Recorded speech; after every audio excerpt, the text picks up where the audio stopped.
And now detective. Okay, so we're still trying to iron out this rhythm at the moment in the right hand.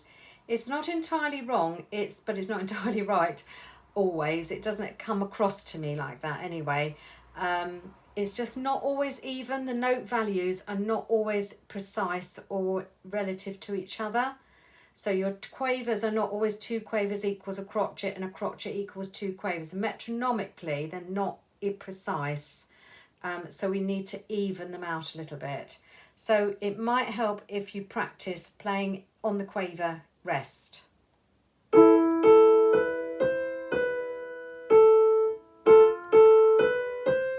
Like that.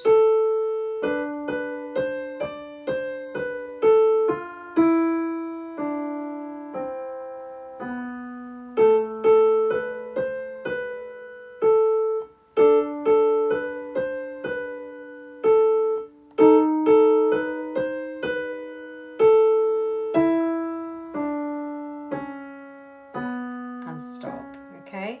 Now from there on, your rhythm seems to flow better.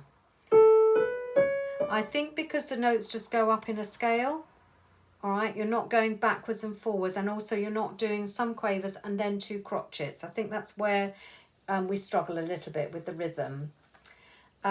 It's tricky if you find it difficult to count as you're playing.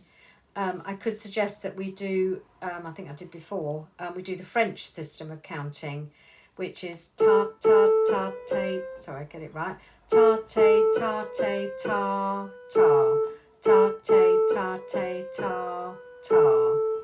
I don't know if that will help, but again, if it's a case of multitasking that you struggle with, it's difficult to know how to help it along. The other thing you can do is add words to it.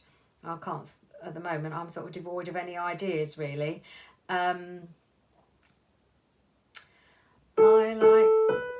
like roast potatoes. I like roast potatoes, or something like that. But it's got to be fit. It's got to be said in the rhythm correctly, and then you've got to be able to follow that as well. But again, you may find that difficult because again, it's sort of adding an extra layer or an extra dimension to what you're doing following the music, which might put you off.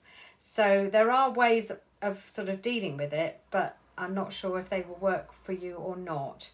The Tate method, I was taught the Tate method, it's French counting. Tate, tate, ta, ta, tate, tate, ta, ta. Ta te ta te ta ta ta te ta te ta ta, like that. Again, it may not work for you. You can try it. With the quaver rest, I would still say the first syllable, ta te ta te ta ta ta te ta te ta ta ta te ta te ta te ta te ta ta ta ta. Okay, so you're saying something on every sound that you make, which I think is the idea behind it. So it is like speaking a rhythm, really, instead of using numbers. So keep working at that, and you're putting bars 9 to 12 hands together.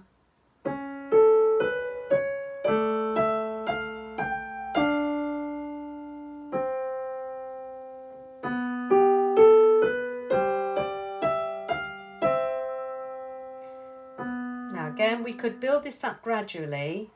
You're fine with the C sharp.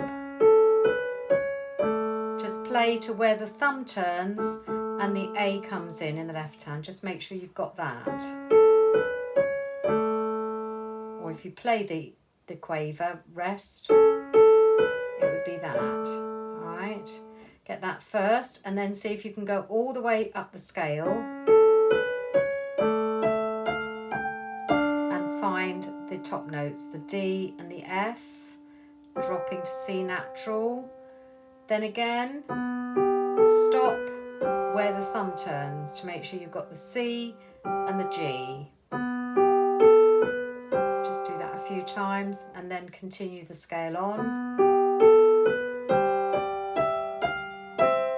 Okay. If it helps, put a finger on the E in bar 12, which would be 3, and even a finger on the F in bar 10, which would also be a 3. So on those 2 semi-breves, they'll both be third fingers. If that helps to find the note, especially as it's going from one line to the next, that could be a little bit problematic. So certainly I might put a third finger on that E in bar 12 just to help you there.